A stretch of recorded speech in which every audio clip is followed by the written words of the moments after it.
Assalamualaikum guys. Hai, selamat pagi. Alhamdulillah. Seminggu lagi insya-Allah kita akan beraya. So ini dia kereta raya 2025. Kereta empunyanya ialah Cik Ahmad Edi.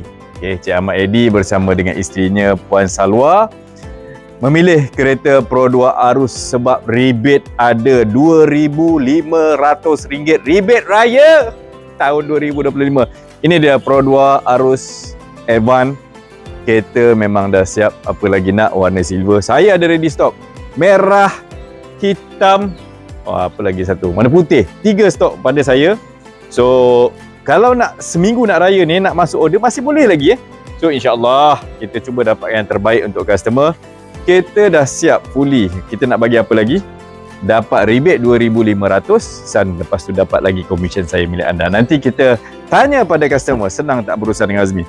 Ada side step naik, tingginya tiba-tiba 017-622-3458 Azmi. Alright.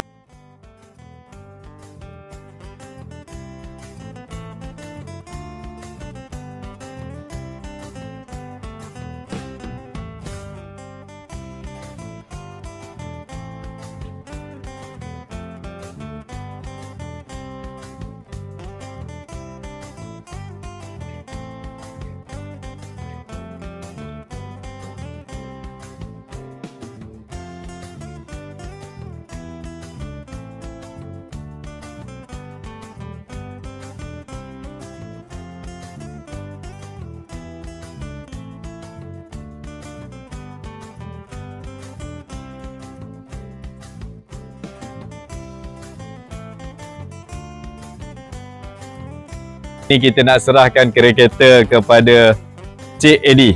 Isterinya malu nak bergambar bersama, nak bervideo. So Cik Edi, apa khabar? Sihat Sihat, Alhamdulillah. Sehat, Alhamdulillah. So Cik Edi nak dapat kereta raya. Kereta apa ni Cik Edi? Cik Edi pilih kereta apa? Arus. Pro 2 Arus. Ya, ini anak yang sulung, betul? Anak yang sulung. Satu set, satu keluarga. Warna hijau. Dapat kereta warna silver. Dah mood raya kan dah nak mula. So Cik Edi, senang tak berurusan dengan Azmi Cik Edi? Alhamdulillah senang. Senang Dipermudahkan segala urusan. Dipermudahkan segala urusan. So yang paling penting, betul ke bulan ni Pro 2 Arus dapat rebate RM2,500? Ya, betul. Betul.